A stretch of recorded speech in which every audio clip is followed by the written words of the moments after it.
Hey there, welcome to Star Recapped. Today we're diving into the fantastic movie Lucy. I'll be breaking down each scene as it unfolds. Stick around till the end and don't forget to hit that like button, share with your friends, and subscribe if you're enjoying the recap. The movie starts with Lucy's boyfriend Richard wanting her to take a package to Mr. Jang at a hotel room. He doesn't say what's inside and asks her to trust him. Lucy keeps asking, but Richard says it's just paperwork locked with a pin only Mr. Jang knows. He offers cash, $1,000 if she helps deliver it. Richard insists he's done this many times before, but Lucy refuses. She needs to study for an exam and won't deliver the package. However, Richard handcuffs her to the suitcase and pleads with her. He gives her $500 up front. Angry, Lucy reluctantly agrees and heads to the reception. Still cuffed to the briefcase, she asks to see Mr. Jang. Pretending to be Richard, she tells the receptionist her name is Richard. At the reception, the receptionist tells Lucy to stay put following Mr. Jang's instructions. Suddenly, men in black suits approach. They shoot Richard, bribe the receptionist, and grab Lucy. Dragging her to Mr. Jang's room, Lucy is horrified to witness Mr. Jang killing people, causing her to vomit. Mr. Jang, with blood on his hands, speaks Korean to his men, leaving Lucy confused. She pleads for someone who speaks English to understand that she was just delivering the box and didn't mean any harm. Mr. Jang calls someone who speaks both English and Korean to translate. Through the interpreter, Mr. Jang asks Lucy what's in the case. Lucy explains she has no idea since she was forced into it. Mr. Jang then writes down a number and leaves with his men. The interpreter tells Lucy to open the suitcase with the code provided. Everyone else hides, not trusting each other. Lucy, feeling frightened and pressured, reluctantly opens the suitcase as she's threatened to do so. When Lucy opens the suitcase, she finds 4 clear pouches filled with blue substance. She tells the person on the phone, who informs Mr. Jang about the contents. He comes out of hiding to take the briefcase from Lucy. They bring in a man to test the substance by making him sniff it. The man reacts strangely, laughing uncontrollably and drooling before Mr. Jang shoots him. Mr. Jang then offers Lucy a job, but she refuses. His men hit her, knocking her out. In another scene, a professor in a lecture hall discusses how humans typically use only 10% of their brain capacity.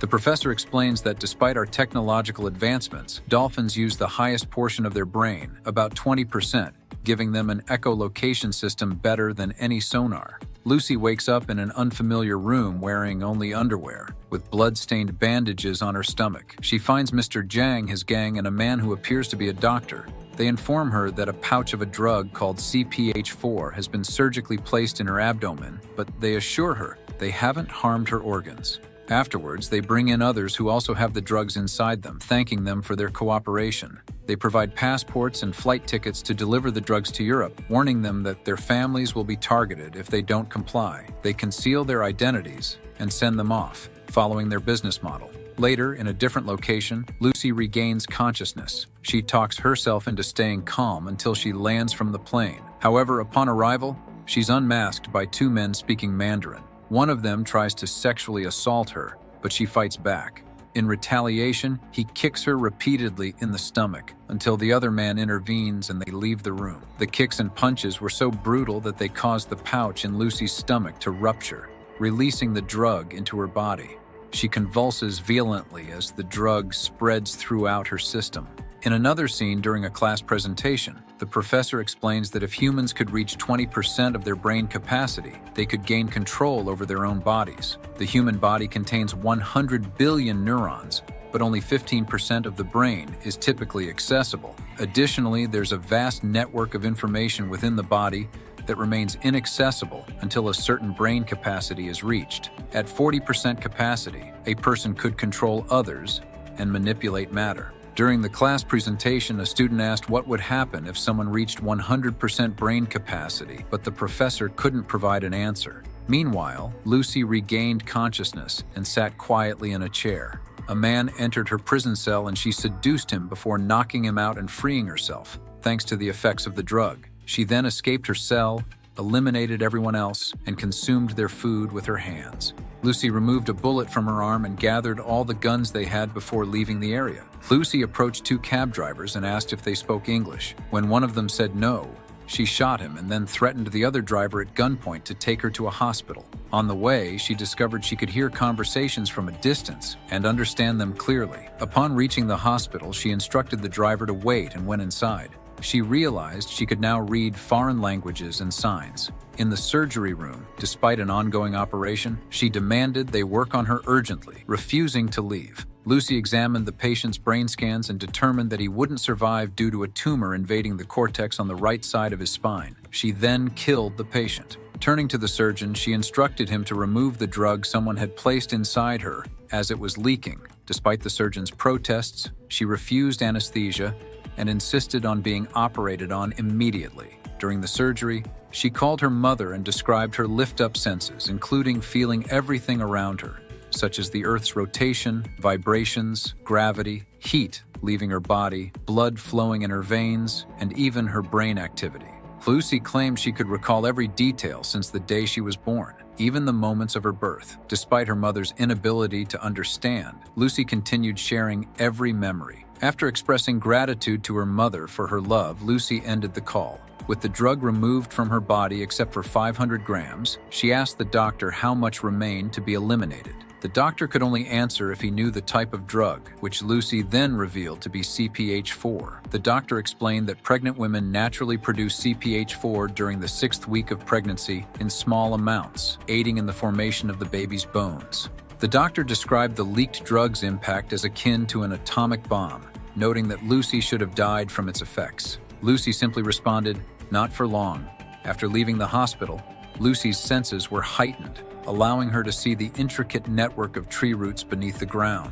She sought out Mr. Jiang, eliminating his men and confronting him in his room. Lucy immobilized him by pinning his hands to a chair with knives and described the transformative effects of the drug on her. When Mr. Yang remained silent, Lucy accessed his memories by touching his head, learning that the others were headed to Berlin, Paris, and Rome, as per their flight tickets.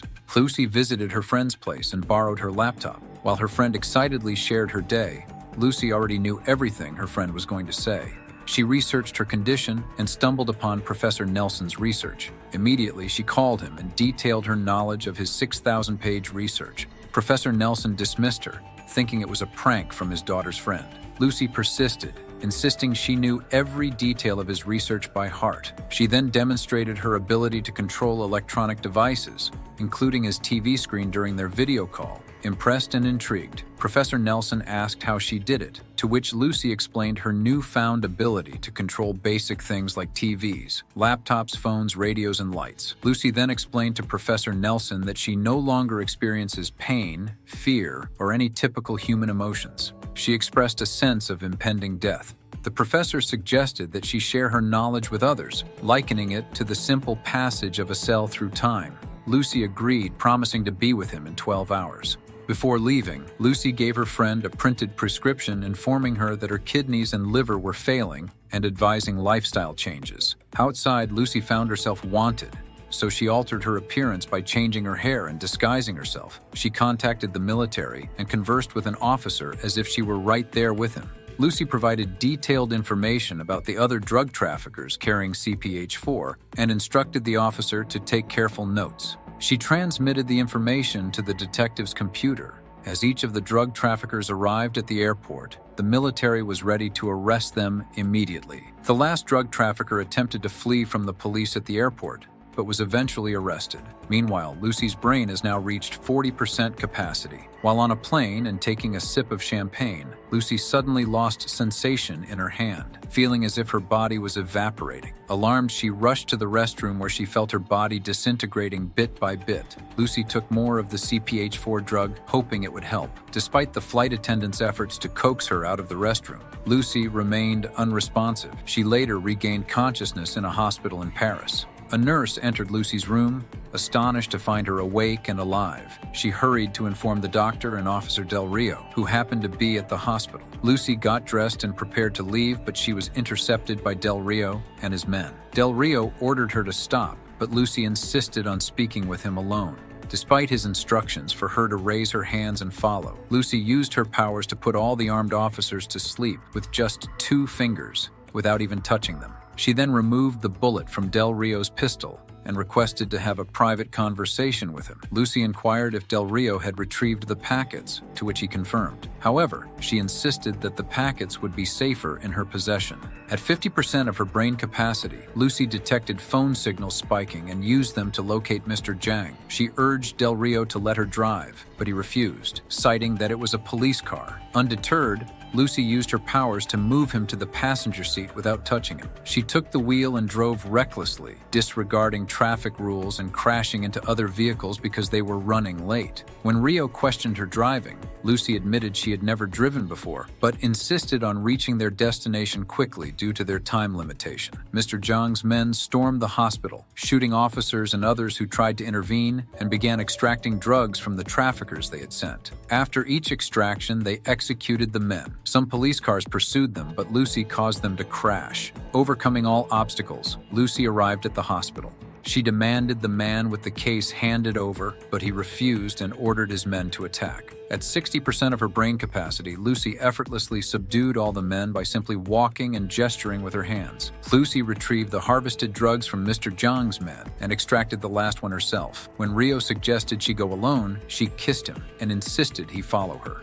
Setting the map to the professor's location as a reminder, Lucy narrowly evaded Mr. Jiang's arrival. She then called the professor and met with him alongside Rio. The professor had enlisted other top experts in the field to understand Lucy's case. As he introduced them, Lucy interrupted, claiming she already knew them all thanks to the vast information in her brain. To demonstrate her abilities, she touched one of the men and recounted a past event involving his daughter. As Lucy elaborated on the knowledge she had acquired, she discussed the significance of time as the ultimate measure of life and existence. Meanwhile, Mr. Jen gathered his remaining 25 men and infiltrated the university to capture Lucy. Lucy instructed Rio to guard the door, while she continued her discussion with the professors. Outside, Mr. Jen's men killed any guards who tried to stop them and systematically searched every room in pursuit of Lucy. Sensing the imminent threat, Lucy urged the professors to inject the remaining drugs into her system to accelerate her brain usage to 100%. Lucy proposed to download all the knowledge she had into a computer and give it to Mr. Jen before her impending death. However, the professor expressed doubt